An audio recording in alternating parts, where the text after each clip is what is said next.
Hello प्यारे बच्चों, कैसे हो आप लोग। तो ये एक बहुत ही बेहतरीन सा क्वेश्चन करते हैं काइनेमेटिक्स का।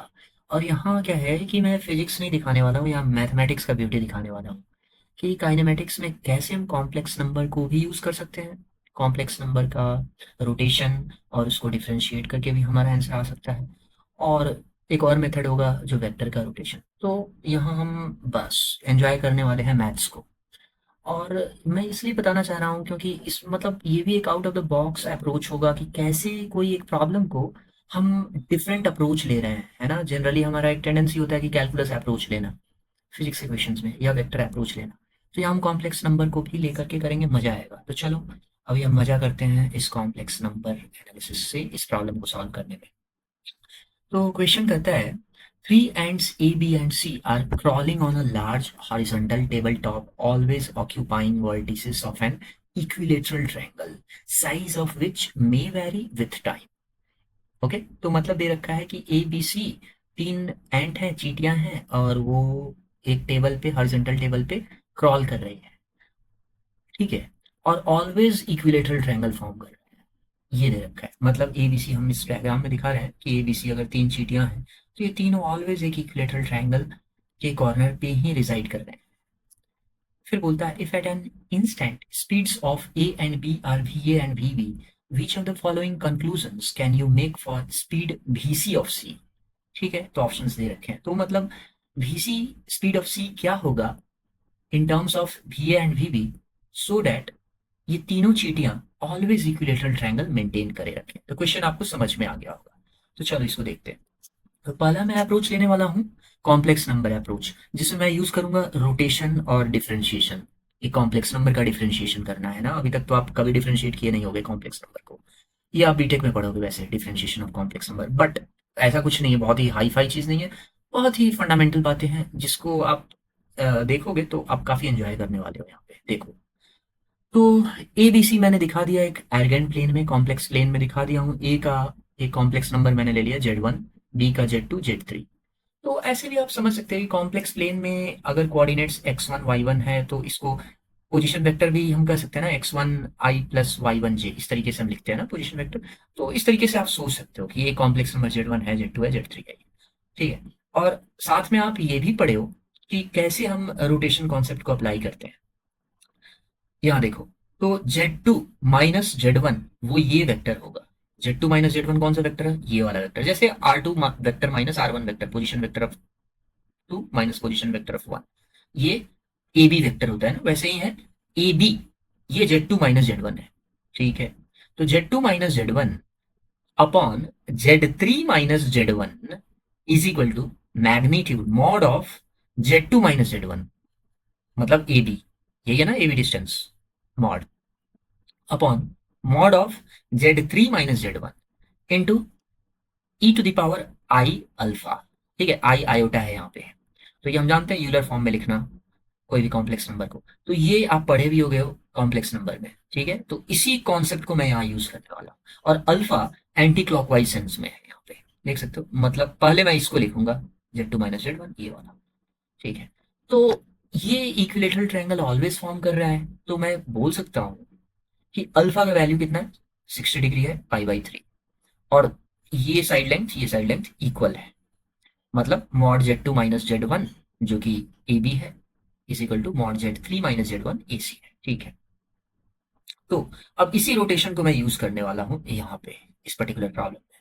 अब देखो, अगर हम अल्फा का वैल्यू 60 डिग्री ले लें और ए बी और ए सी दोनों इक्वल है, तो triangle always equilateral triangle satisfy कर जाएगा, ये वाला condition, condition of triangle to be equilateral satisfy हो जाएगा, है ना। तो एक बार मैं अगर रोटेशन अप्लाई कर दिया, एक ही बार में ये वाला फॉर्मूला अप्लाई कर दिया यहाँ पे, तो हमारा काम बन जाएगा। मतलब दो बार अप्लाई करने की जरूरत नहीं है कि एक बार आपने यहाँ पे अप्लाई कर दिया, इस वाले के लिए अप्लाई कर दिया, और दूसरा एक बार आपने इस साइड और इस साइड के लिए अप्लाई किया। तो दो बार करने की कोई जरूरत नहीं है as such, using this condition.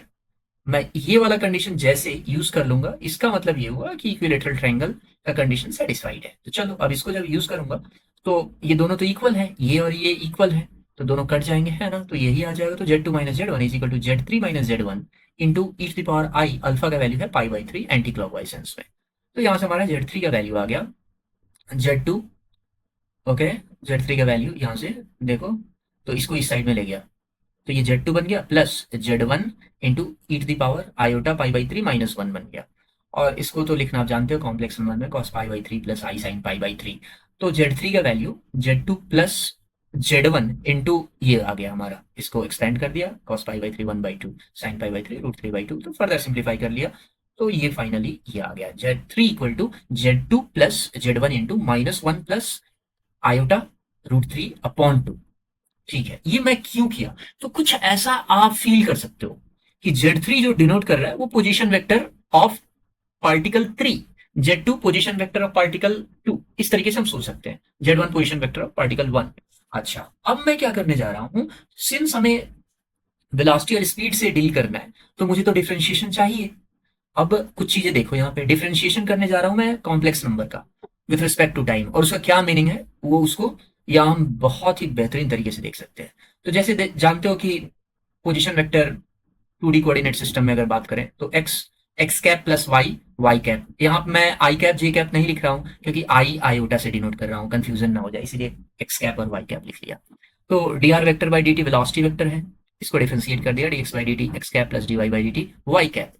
अच्छा, अगर मैं dz बाई डी टी करूं तो यहां से dx by D t plus iota times dy by D T है, और dz बाई डी टी को मैं बोल रहा हूँ z डॉट है, with respect to time differentiation है। ठीक है, तो कुछ इस तरीके से देखो कि dx by D t x component of velocity है, और dx by D t complex plane में भी एक्स कॉम्पोनेंट ऑफ वेलोसिटी कुछ इस तरीके का डिनोट कर रहा है। Similarly y component of velocity यहाँ पे है, y कॉम्पोनेंट ऑफ वेलोसिटी यहाँ पे है, और इसका magnitude of this velocity speed ही होता है, root over X component of velocity का square plus Y component of velocity का स्क्वायर। और इस साइड में अगर मैं इसका dz बाई डी टी एक दूसरा कॉम्प्लेक्स नंबर होगा, राइट, और उसका अगर मॉड लूं तो उसका मॉड क्या हो जाएगा, तो दिस स्क्वायर प्लस ये वाला है ना, इमेजिनरी पार्ट का square, dx by D T real part का स्क्वायर रूट ओवर, तो ये दोनों तो इक्वल ही है, तो मैं ये भी बोल सकता हूं, है ना।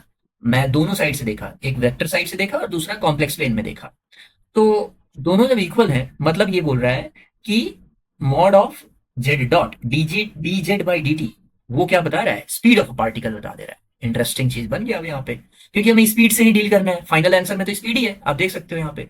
तो इसलिए मैं डिफ्रेंशिएट करके और कुछ लाना चाह रहा था यहाँ पे।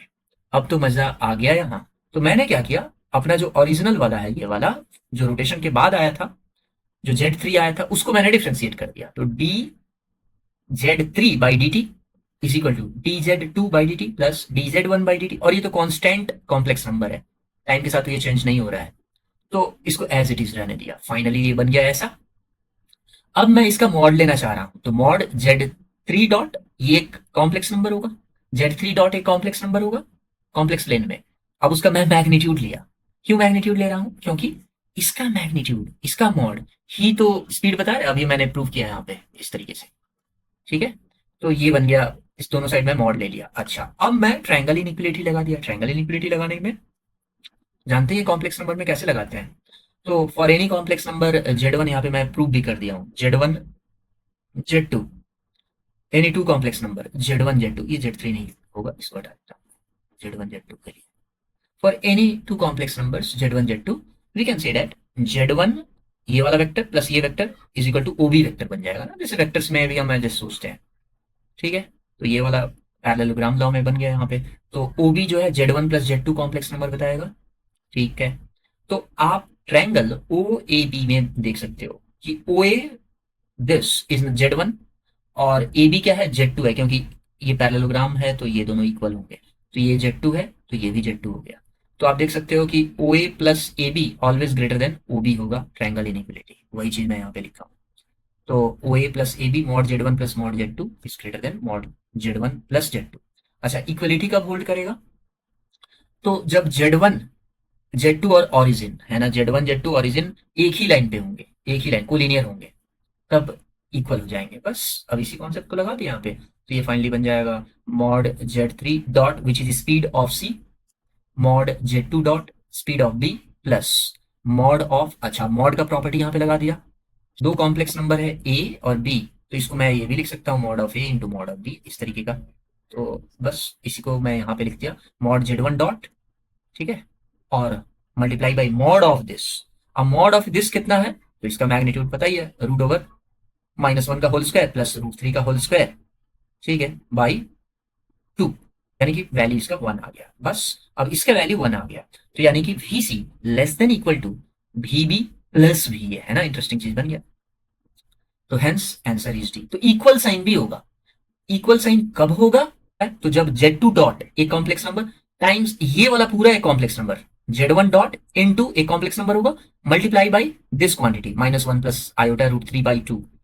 जब ये दोनों कॉम्प्लेक्स नंबर, है ना, और ऑरिजिन एक ही लाइन पे होंगे तो इक्वल हो जाएंगे ये, तो इक्वलिटी तब होल्ड कर जाएगा बस। तो हेंस इक्वल भी होगा condition. So VC either less than VA plus VB or equal to VA plus VB. Hence, correct answer is D. आप देख सकते हो ये D आंसर हो जाएगा। तो ये एक मेथड है, अच्छा सा मेथड लगा ये। कॉम्प्लेक्स नंबर का ब्यूटी आप देख सकते हो कितना बढ़िया सा ब्यूटीफुली कॉम्प्लेक्स नंबर का रोटेशन भी लगा दिया और डिफरेंशिएशन करके स्पीड के साथ कैसे डील किया। तो बच्चों आई होप आपको मजा आया होगा। तो ये तो मेथड नंबर 1 है। अब जो दूसरा मेथड है वो आप देख सकते हो रोटेशन ऑफ अ वेक्टर है। एक वेक्टर का भी मैं रोटेशन यूज करके लगाना चाह रहा हूं, ठीक है ना। तो ये भी थोड़ा सा लंबा होने वाला है as compare to complex number method, ठीक है, बट हम इसको देख सकते हैं एज सच, थोड़ा सा लिटिल बिट लंबा हो जाएगा, ठीक है। चलो इसी वीडियो में मैं देख लेते हैं इसको, है ना। आपको आपके लिए क्या है कि थोड़ा सा डाइजेस्ट करने में ये लगा होगा कि तो आप क्या कर सकते हो, पॉज कर लो, पॉज करके थोड़ा रुक जाओ, एक बार पूरा विजुलाइज करो, फिर से लिख लो जितना मैं बात बताया हूँ, और फिर फ्रेश माइंड से आप आओ, फिर से देखो ये रोटेशन ऑफ अ वेक्टर को। तो method 2 rotation of a vector, चलो देखो इसको, आप पॉज करके फिर से आ जाना यहाँ पे। मैं अब सेकेंड मेथड यूज करता हूं कि एक वेक्टर को रोटेट करते हैं तो नया वेक्टर कैसे लिख सकते हैं। मतलब हमारे पास वेक्टर ए है, ओरिजिनल वेक्टर, उसको मैंने रोटेट कर दिया। रोटेट करने का मतलब है कि दोनों का मैग्नीट्यूड सेम रहना, ये और ये दोनों का एरो लेंथ सेम रहना। तो फाइनली हम कैसे रिलेट कर सकते हैं ए वेक्टर और अल्फा में। तो देखो कुछ ऐसा होता है, अगर ए एक्स और ए वाई कॉम्पोनेंट्स हैं ए वेक्टर के, और अल्फा एंगल है एंटी क्लॉकवाइज सेंस में, ये अल्फा एंटी क्लॉकवाइज सेंस में है, तो इस केस में मैं कुछ इस तरीके से लिख सकता हूं, ए एक्स डैश ए वाई डैश, ठीक है, मैट्रिक्स फॉर्म में लिख रहा हूं मैं। तो ये एक आप देख सकते हो, है ना, ये वेक्टर को भी आप मैट्रिक्स फॉर्म में इस तरीके से लिख सकते हो, ए एक्स डैश ए वाई डैश, और ये देख रहे हो स्क्वायर मैट्रिक्स है यहाँ पे 2 × 2 का।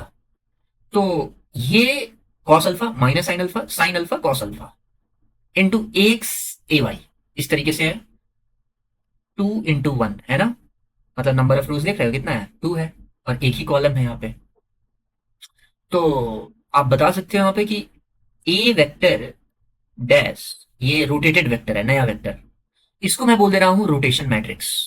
तो इसको स्क्वायर से मैं सिम्बलाइज कर दिया ताकि ये एक मैट्रिक्स रिप्रेजेंट करे, टाइम्स ये एक वेक्टर रिप्रेजेंट करे, ए वेक्टर है क्योंकि यही वेक्टर है, ए वेक्टर है ए एक्स आई प्लस ए वाई जे, जिसको मैं इस तरीके से, तो इस तरीके से आप लिख सकते हो, ठीक है, कि नया वेक्टर जो बना आफ्टर रोटेशन वो रोटेशन मैट्रिक्स इंटू ए वेक्टर, जो मैं बता ही दिया हूँ कि आर वेक्टर है रोटेशन मैट्रिक्स, ठीक है। अब हम इस रिजल्ट को प्रूव भी कर सकते हैं, क्योंकि बिना प्रूव किए हुए मेरा मन भी मानता नहीं है, हर चीज प्रूव करो। प्रूव करने से क्या होगा, आपका सोचने का डायमेंशन काफी वाइड हो जाएगा, आपका एनालिटिकल स्किल बढ़ जाएगा, है ना, मतलब चीजें आपको दिखने लगती हैं। कभी भी लेट गो नहीं करना है कि छोड़ो यार मैं डायरेक्टली यूज कर ले रहा हूँ। मेरे मन में तो हमेशा से ही यही क्वेश्चन आता है कि जब ये एक रिजल्ट है तो क्यों नहीं प्रूव करे, बिना प्रूव किए हुए मुझे मजा ही नहीं आता है किसी भी चीज को करने में। तो चलो इसको प्रूव करो। सो इस रिजल्ट को कैसे, सिंपल ट्रिग्नोमेट्री से हम प्रूव कर सकते हैं इसको। देखो सिंपल ट्रिग्नोमेट्री, कोई हाई फाई प्रूफ नहीं है, कुछ नहीं है, बस देखो ए वेक्टर है, मैंने उसको शिफ्ट कर दिया ओरिजिन पे, कोई भी वेक्टर स्पेस में होगा उसको शिफ्ट कर देते हैं ओरिजिन पे, और उसको रोटेट कर दिया, थीटा एंटी क्लॉकवाइज सेंस में, अल्फा भी एंटी क्लॉकवाइज सेंस में मैंने ले लिया है ना, ए वेक्टर जो कि बना रहा है, लेट्स से कि थीटा बना रहा है एक्स एक्सिस के साथ में, और दोनों का मैग्नीट्यूड तो इक्वल होगा क्योंकि सिर्फ वेक्टर को रोटेट कर रहे हैं। तो ए वेक्टर और ए डैश वेक्टर का मैग्नीट्यूड इक्वल है, मान लेते हैं कि उसका एल है लेंथ ऑफ द एरो, ठीक है। अब ए डैश वेक्टर को क्या लिख सकते हो, तो magnitude of A dash times which is L times cos of कितना एंगल बना रहा है, theta plus alpha I plus sine of theta plus alpha J, component में मैंने लिख लिया, सिंपल, ए वेक्टर को भी कॉम्पोनेंट में लिख लिया, तो एल इंटू कॉस थीटा आई प्लस साइन थीटा जे। अच्छा अब इसको एक्सपेंड कर दो, कॉस थीटा प्लस अल्फा को, और similarly sine theta plus alpha को एक्सपेंड कर दिया, तो कॉस थीटा प्लस अल्फा को एक्सपेंड किया, cos theta cos alpha, minus sine theta sine alpha, I plus sine theta cos alpha, sine को expand कर रहा हूँ, plus sine alpha cos theta, थोड़ा टर्म को रीअरेंज कर लिया तो कुछ ऐसा बन गया। अब देखो एल कॉस थीटा क्या है, तो ए एक्स है, तो एल को अंदर ले गया तो ये एक्स बन गया, cos alpha minus L sine theta A Y है, आई कैप। सिमिलरली एल को इसके साथ में कंबाइन करके ये बन जाएगा ए वाई, और एल कॉस थीटा यहाँ फिर बन जाएगा ए एक्स के साथ में साइन अल्फा आया, तो ये आई कैप में आया, ये जे कैप में आया, और यही तो ए एक्स डैश है। X component of A dash क्या है, तो ए एक्स डैश यही बन गया, मतलब ए एक्स कॉस अल्फा माइनस ए वाई साइन अल्फा, जो कि मैं यहाँ लिख दिया हूँ। ओके, और सिमिलरली ए वाई डैश बन जाएगा कितना, ए वाई कॉस अल्फा प्लस ए एक्स साइन अल्फा बन गया। चलो इतना चीज बन गया। अब जब ये बन गया तो इसको बड़े इजीली आप मैट्रिक्स में लिख सकते हो, मैट्रिक्स का मल्टीप्लीकेशन है, क्योंकि इसको इसके साथ मल्टीप्लाई करोगे तो ये बन जाएगा ए एक्स कॉस अल्फा माइनस ए वाई साइन अल्फा, जो कि यहाँ पे दिख रहा है। सिमिलरली नीचे वाले को मल्टीप्लाई करेंगे इसके साथ में, मैट्रिक्स मल्टीप्लीकेशन, ये 2 into 2 का है, और ये मैट्रिक्स ये कितने का है, तो 2 into 1 का है, दोनों का मल्टीप्लाई, तो ये बन जाएगा ए एक्स साइन अल्फा और प्लस ए वाई कॉस अल्फा, एक साइन अल्फा प्लस ए वाई कॉस अल्फा बन गया। तो आप प्रूव कर लिए ये रिजल्ट को। चलो, और इस रिजल्ट को याद भी रखना, ये कभी कभी काम आ जाएगा कि एक वेक्टर को रोटेट कर रहे हैं तो रोटेशन मैट्रिक्स क्या है, तो रोटेशन मैट्रिक्स हमारा ये रोटेशन मैट्रिक्स को याद रखना। और ये 2D में ही मैं कर रहा हूँ, 3D में नहीं है, ये 2D में है, जेड कॉम्पोनेंट नहीं है, ये रोटेशन है, सिर्फ एक प्लेन में रोटेट कर रहे हैं उसको, उसी प्लेन में रोटेट कर रहे हैं जिस प्लेन में वेक्टर है। चलो, तो अब मैंने यहां तक प्रूव कर लिया, अब आ जाओ हमारे क्वेश्चन में। तो हमारे क्वेश्चन में क्या है, फिर से वही है, अब हम इसको वेक्टर अप्रोच ले रहे हैं, तो मैंने पोजीशन वेक्टर मान लिया, R1 vector, R2 vector, R3 vector, A B C के पोजीशन वेक्टर्स मान लिए, और अल्फा का वैल्यू तो 60 डिग्री दिया ही हुआ है, इक्विलेटरल ट्रायंगल है। अब इसी रोटेशन को मैं यूज करने वाला हूं यहाँ पे, मतलब अगर मैं एसी वेक्टर को रोटेट कर रहा हूं तो नया वेक्टर एबी वेक्टर बन रहा है ना, तो इसी को मैं अप्लाई कर रहा हूँ। और ट्रायंगल एबीसी तो इक्विलेटरल ट्रायंगल है, इसका मतलब ये हुआ कि दोनों का लेंथ इक्वल है, तभी मैं अप्लाई भी कर पा रहा हूँ, क्योंकि ट्रायंगल इक्विलेटरल ट्रायंगल है।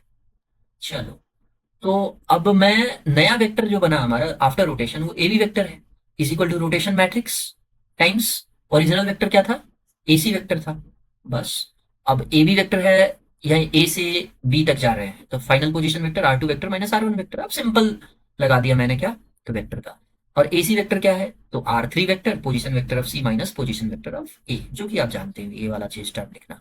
और इसको थोड़ा सा ओपन किया, अच्छा मैं ओपन करूंगा तो ये जो रोटेशन मैट्रिक्स है वो इस वेक्टर के साथ मल्टीप्लाई हो जाएगा। ये जो वेक्टर दिख रहा है ना, इनफैक्ट आप मैट्रिक्स भी इसे कह सकते हो, 2 into 1 का ही तो मैट्रिक्स है, R3 वेक्टर है, तो आप मैट्रिक्स का सारा प्रॉपर्टी लगाओ यहाँ पे, जितने मैट्रिक्स का प्रॉपर्टी है। तो ये रोटेशन मैट्रिक्स टाइम्स R3, और यहाँ पे मैंने यूज कर लिया अलग अलग, इसको कौन सा डिस्ट्रीब्यूटिव प्रॉपर्टी बोलते हो, फिर इसके साथ में मैं लगा दिया, तो इसके साथ में क्या हो जाएगा, तो minus R rotation matrix times R1। अच्छा, R2 वेक्टर में लिख रहा हूँ, तो R1 वेक्टर को राइट साइड में ले गया। अच्छा, ये I जो है वो आइडेंटिटी मैट्रिक्स है, आइडेंटिटी मैट्रिक्स 1 1 0 0। तो आप जानते हो कि किसी भी वेक्टर को अगर मैं आइडेंटिटी मैट्रिक्स से मल्टीप्लाई करूंगा तो वो वेक्टर वही दे देगा, है ना। आप मल्टीप्लाई करोगे कोई भी कंपोनेंट से, for example A X A Y से आप करके देखो, तो यहाँ से दे दिया ना 1 into ax प्लस यहाँ पे यहाँ से 1 into ay, तो सेम ही रहेगा। तो इसलिए एक वेक्टर को मल्टीप्लाई कर देंगे आइडेंटिटी मैट्रिक्स से तो सेम ही देगा। ऐसा लग रहा है मैं मैथ्स पढ़ा रहा हूँ, बट इंटरेस्टिंग लग रहा है मुझे। क्यों? क्योंकि मैं ये देख पा रहा हूँ कि फिजिक्स में कैसे मैथ्स की ब्यूटी को यूज कर सकते हैं, है ना। कितना ब्यूटीफुल तरीके से मैथ्स काम कर रहा है यहाँ पे, वो देखना हम चाह रहे हैं, इसलिए मुझे ही मजा आ रहा है। तो आप बस मजे लो अलग अलग मेथड से, क्योंकि जब अलग अलग मेथड्स हम अप्लाई करते हैं, कभी हमने वेक्टर यूज कर लिया, कभी कॉम्प्लेक्स नंबर, तो इस तरीके से हमारा माइंड काफी ओपन हो जाता है, और फिर लगता है ओ इसको हम इस तरीके से यूज कर सकते हैं, है ना। मैथ्स के अलग अलग बढ़िया बढ़िया सा जो कॉन्सेप्ट है उसको भी अप्लाई कर सकते हैं, ये है। और मैथ्स बना ही है ये फिजिक्स को स्टडी करने के लिए। तो फाइनली R2 वेक्टर जो बन जाएगा वो कितना आ जाएगा, तो rotation matrix R times R3 vector plus इसको लिख दिया I minus R times R1 vector, right.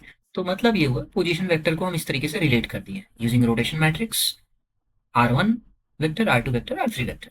अब सिंस हमें वेलोसिटी चाहिए, स्पीड चाहिए उसके बाद, तो मैं इसको डिफरेंशिएट कर दे रहा हूँ। जब डिफरेंशिएट करेंगे dr2 vector by dt is equal to rotation matrix तो कांस्टेंट है, वो टाइम के साथ वो नहीं चेंज हो रहा है, ठीक है। तो वो तो कांस्टेंट है, कॉस अल्फा, अल्फा एक में टर्म आ रहा था ना, जैसे cos alpha minus sine alpha, ये वाला term sign alpha cos alpha, तो ये तो कांस्टेंट है, तो वो चेंज नहीं हो रहा है। तो मैं सिंपली इसको इस तरीके से लिख सकता हूँ, dr3 वेक्टर बाई dt, ये कांस्टेंट बाहर आ गया तो dr3 vector by dt। Similarly i minus R, ये एक मैट्रिक्स बनेगा, ठीक है। आर वेक्टर, सॉरी, आर एक रोटेशन मैट्रिक्स है तो i माइनस आर एक मैट्रिक्स होगा। उसके बाद into D R one vector by D T, और D R one vector by D T क्या है, velocity of A, D R three vector by D t velocity of सी। तो finally कुछ इस तरीके से लिख सकते हैं कि velocity of B vector is equal to rotation matrix times velocity of C vector plus I minus R, एक मैट्रिक्स है 2 इंटू 2 का, इंटू वेलोसिटी ऑफ ए।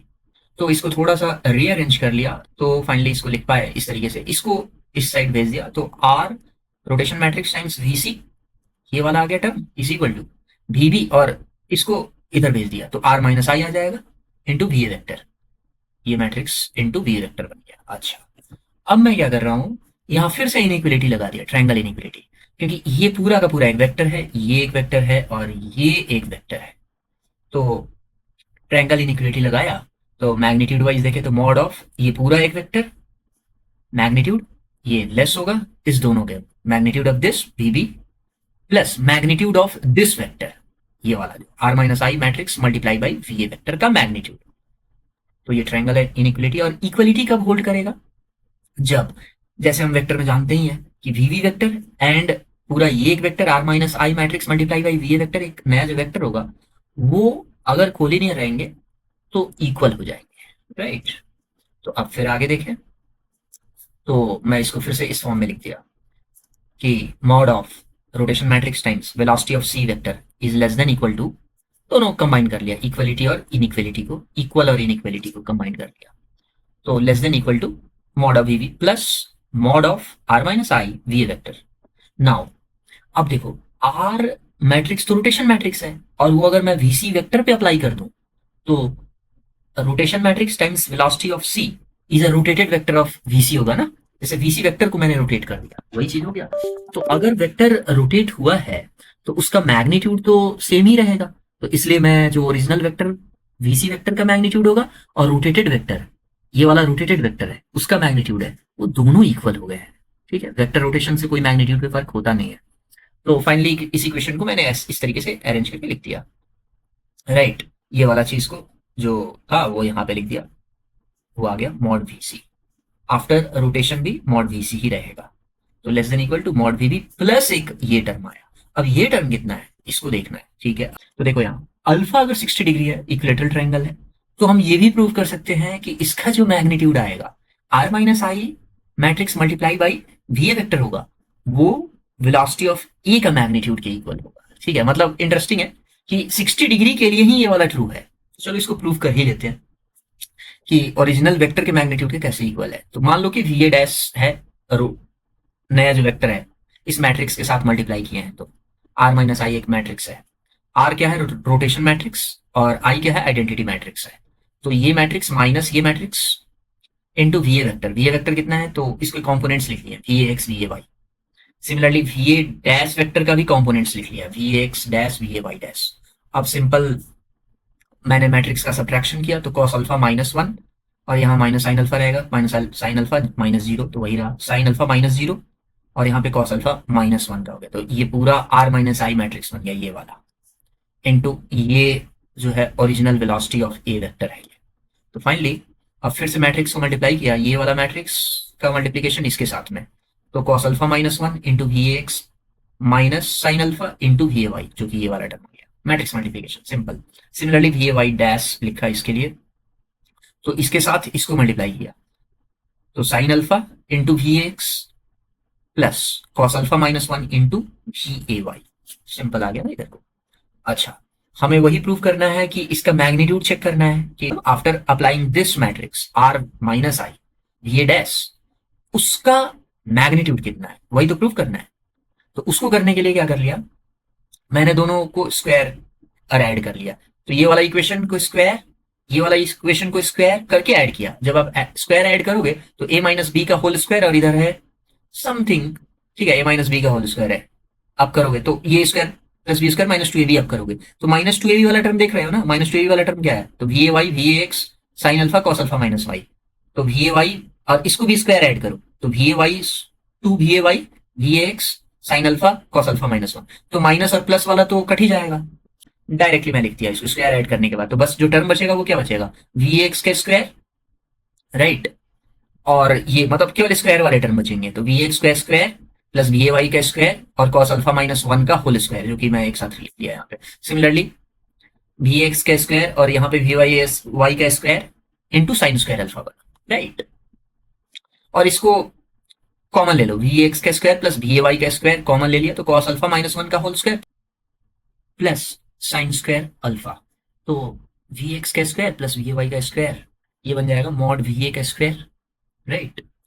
तो यहाँ से आ जाएगा हमारा this times cos alpha minus one का square plus sine square alpha, और अल्फा 60 डिग्री रखेंगे तो ये 1/4 बन जाएगा cos alpha minus one, cos alpha half minus one का square, sine square alpha, sine alpha √3/2 का स्क्वायर करेंगे 3/4, तो इसके लिए ये वाला वैल्यू जो बन जाएगा 1 आ जाएगा। तो हेंस प्रूव्ड कि जो इसका मैग्नीट्यूड है मॉड ऑफ आर माइनस आई एक मैट्रिक्स के साथ वी ए वेक्टर को मल्टीप्लाई किए हैं, तो वो मॉड वी ए के इक्वल होगा। अच्छा, तो एक इंपॉर्टेंट बात ये है कि अल्फा 60 डिग्री के लिए ये वाला ट्रू है रिजल्ट, दोनों इक्वल हो रहे हैं, लेकिन अल्फा 30 डिग्री हो कुछ और हो तो उसके लिए इक्वल नहीं होंगे। तो magnitude of this will be equal to original vector VC का मैग्नीट्यूड, दोनों इक्वल होंगे किसी भी एंगल के लिए। चलो, तो ये बात हमने प्रूव कर दिया। इसीलिए 60 डिग्री के लिए प्रूव करना स्पेशली जरूरी है, अगर कोई और एंगल पे होगा तो ये दोनों इक्वल नहीं होंगे, तो फिर हमारा फाइनल रिजल्ट वैसे आएगा नहीं, राइट। हेंस अब हम इनइक्वलिटी वन, जो इनइक्वलिटी वन क्या था हमारा, देखो ये वाला था, तो इनइक्वलिटी वन में क्या है, तो बस ये जो टर्म है वो मॉड वी के इक्वल हो जाएगा, जो अभी हमने प्रूव किया। तो हेंस फाइनली आ गया mod V C less than equal to mod V B plus mod V A, right. Mod V C क्या है, speed of C less than equal to speed of A plus speed of B, hence answer. तो आप देख सकते हो कि rotation of a vector को भी यूज करके हमने प्रूव कर लिया। ऑल्दो ये मेथड थोड़ा सा लंबा गया, बट काफी कुछ यहाँ सीखने को मिला, स्पेशली नया रोटेशन मैट्रिक्स क्या, नया रोटेशन वेक्टर क्या होगा यूजिंग द रोटेशन मैट्रिक्स। इसमें मैट्रिसेस का भी यूज कर लिया, इसमें मैट्रिसेस प्लस वेक्टर्स को यूज किया, तो हमारा फाइनल आ गया। तो आई होप स्टूडेंट्स आपको मजा आया होगा इस प्रॉब्लम को देखने में, है ना, दोनों मेथड्स में मजा आया होगा, काफी कुछ आपको सीखने को मिला होगा। तो वीडियो आप अपने फ्रेंड्स के साथ भी शेयर कीजिए सो दैट उनको भी हेल्प मिले जो जेई एडवांस के लिए प्रिपेयर कर रहे हैं। स्पेशली ये जो प्रॉब्लम्स हैं वो out of the box thinking वाले प्रॉब्लम्स हैं, specially meant for JEE advance.